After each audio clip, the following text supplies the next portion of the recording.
बिस्मिल्लाहिर्रहमानिर्रहीम। Welcome to my YouTube channel Mahak in Japan. आज की वीडियो में आपने जो मेरी लास्ट वीडियो में मोस्ट इंपॉर्टेंट क्वेश्चंस किए हैं, इस वीडियो में मैं उनका आंसर करूंगी। ये वीडियो देखने के बाद आपको जो कन्फ्यूजन है इन क्वेश्चंस के अंदर वो सॉल्व हो जाएगी। दूसरी बात, आप लोगों ने बहुत ज़्यादा पूछा हुआ है सीवी का और पीपीटी स्लाइड्स किस तरह से बनानी है। सीवी पर मैं पहले ही वीडियो बना चुकी हूँ, उसका लिंक आपको डिस्क्रिप्शन में मिल जाएगा। और ईमेल पर भी मैंने वीडियो बना दी थी कि आप किस तरह से प्रोफेसर को ईमेल सेंड करोगे, उसके सब्जेक्ट में क्या लिखोगे और किस तरह से उसमें अपनी चीज़ें मेंशन करोगे। ये दोनों आपको डिस्क्रिप्शन में मिल जाएंगी वीडियोस, आप ये वाली देख लीजिएगा। और इसके अलावा कोई भी आपको कन्फ्यूजन होती है किसी भी डॉक्यूमेंट में, आप कमेंट बॉक्स में उसका बता दें, मैं उस पर भी वीडियो बना दूंगी जो भी डॉक्यूमेंट आपको नहीं मिल रहा है या नहीं बनाया जा रहा। साथ ही अगर आप फेसबुक का ग्रुप ज्वाइन करना चाहते हो, आप उसका लिंक डिस्क्रिप्शन में होता है, वो ज्वाइन कर सकते हो। इंस्टाग्राम पर भी मुझसे बात कर सकते हो। सबसे पहले बात करते हैं कि बहुत सारे स्टूडेंट्स ने पूछा हुआ है कि हमारे पास रिसर्च नहीं है बैचलर्स के अंदर, क्योंकि पाकिस्तान में मोस्टली यूनिवर्सिटीज़ के अंदर या प्राइवेट जो स्टूडेंट अप्लाई करते हैं उनमें के पास रिसर्च नहीं होती, वो रिसर्च नहीं करते, उनके पास प्रपोजल इस तरह के नहीं होते, तो वो क्या करें, क्या वो अप्लाई कर सकते हैं या नहीं कर सकते। आप बिल्कुल इसमें अप्लाई कर सकते हैं अगर आपने बैचलर में रिसर्च नहीं की हुई। अब आप किस तरह से इस चीज़ को कंपेंसेट करोगे, किस तरह से इस चीज़ को मैनेज करोगे, वो आप पर डिपेंड करता है। आप या तो ऑनलाइन कोर्सेज़ कर लो, बहुत सारी यूनिवर्सिटीज़, इंटरनेशनल यूनिवर्सिटीज़ आपको ऑनलाइन कोर्सेज़ करवा रही हैं, आप वो कोर्स वहाँ पर मेंशन कर सकते हो रिसर्च की जगह पर। या अगर आपके प्रोफेसर से ईमेल पे बात हो रही है, आप उनको ये कह सकते हो कि मैंने रिसर्च नहीं की, मैं आगे ये वाला काम करना चाहता हूँ और मैं पूरी मेहनत से ये वाला काम करूँगा जो मैं आगे रिसर्च करना चाह रहा हूँ। दूसरी चीज़, आप इस तरह से इसको कवर कर सकते हो कि आपने अगर कोई भी प्रोजेक्ट, कोई भी असाइनमेंट्स, कोई भी छोटे छोटे प्रोजेक्ट्स होते हैं, कोई भी आपने अपनी यूनिवर्सिटी के दौरान किए हैं, आप उसको मेंशन कर सकते हो अपनी सीवी के अंदर कि मैंने ये वाला प्रोजेक्ट किया था, ये असाइनमेंट की थी, ये मेरा छोटा सा प्रोजेक्ट था। तो आप रिसर्च की जगह पर उस चीज़ों को मेंशन कर लोगे। और जब आप अप्लाई करोगे, आप अपने एप्लीकेशन फॉर्म के अंदर जहाँ पर आपसे फील्ड पूछी जाती है कि आपने पास्ट में कौन सा काम किया है, आप वहाँ पर सिर्फ अपनी जो आपकी फील्ड है, आप केमिस्ट्री से हो आप उसको मेंशन कर दो, आप जोलॉजी से हो उसको मेंशन कर दो, या आप साइकोलॉजी से हो उसको मेंशन कर दो। तो वहाँ पर सिर्फ आप मेंशन कर दोगे, वहाँ पर अपना पूरा प्रपोजल, ये जो पूरी पास की रिसर्च थी, वो मेंशन नहीं करोगे। आप जो यहाँ पर लिखोगे वो आपका प्रपोजल होगा, और प्रोफेसर से भी आप प्रपोजल पर ही बात करोगे कि मैं ये काम आगे करना चाहता हूँ।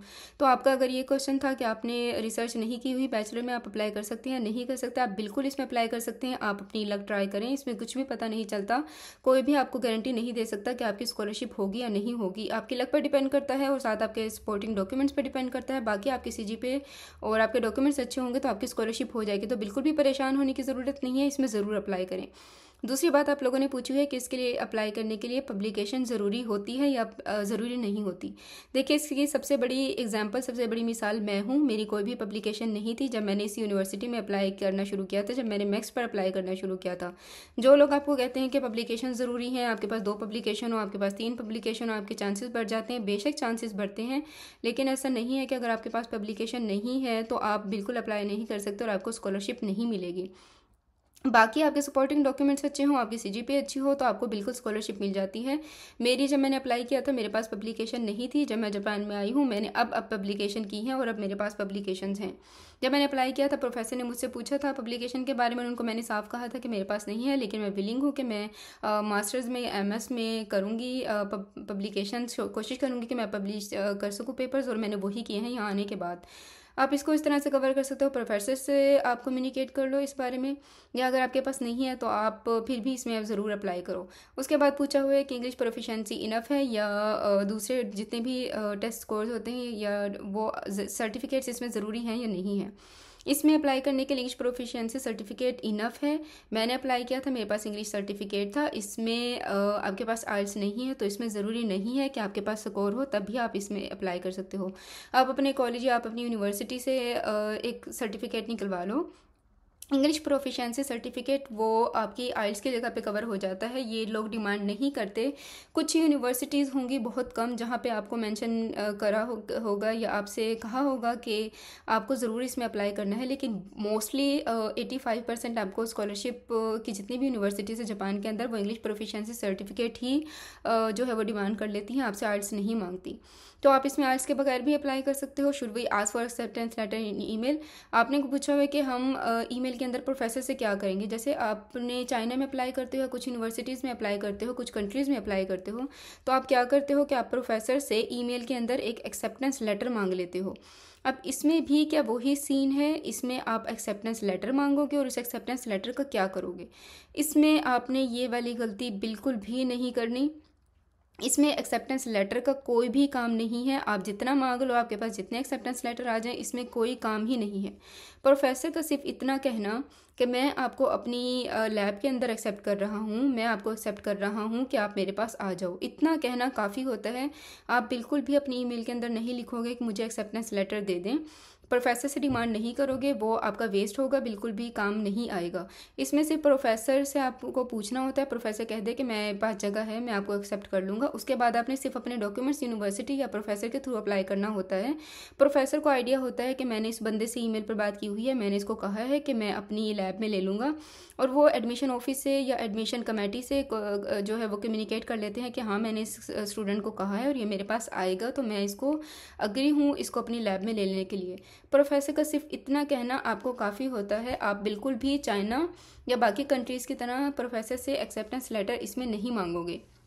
एक क्वेश्चन आप लोगों ने किया है कि आपने बताया है कि हम यूनिवर्सिटीज़ किस तरह से फाइंड करें, लेकिन हम प्रोफेसर को किस तरह से फाइंड करें, वो अप्रोच आपने नहीं बताई। उस पर भी मैंने आपको पूरी डिटेल में समझाया हुआ है कि किस तरह से आप प्रोफेसर को अप्रोच करोगे। प्रोफेसर को अप्रोच आप ईमेल के थ्रू करोगे।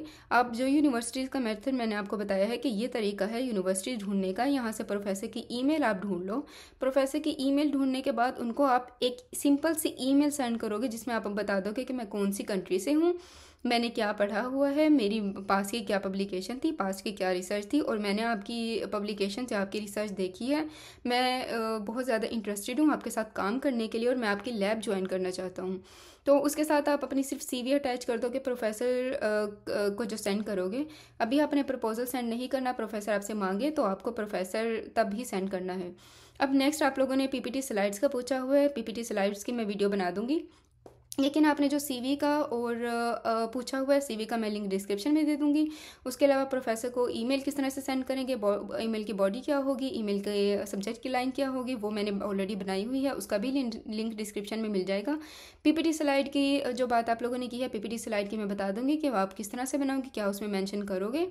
और इसके अलावा भी अगर आपको किसी डॉक्यूमेंट में इशू होता है, आप कमेंट बॉक्स में कमेंट कर दिया करें। मैं एक्टिव हूँ अब, क्योंकि अभी ये पीक टाइम है इस स्कॉलरशिप में अप्लाई करने का, तो आप ज़रूर कोशिश करें, ज़रूर अप्लाई करें। इसमें आपने अगर आपके पास ये चीज़ें नहीं है, पब्लिकेशन नहीं है, रिसर्च नहीं है, आप फिर भी अप्लाई करें। इसमें फिर भी कोई क्वेश्चन हो तो आप कर सकते हो, मैं उसका कोशिश करूँगी फ़ौरन जवाब दे दूँ। वीडियो अच्छी लगे तो लाइक कर दीजिएगा। अपना ख्याल रखिएगा। अल्लाह हाफिज़।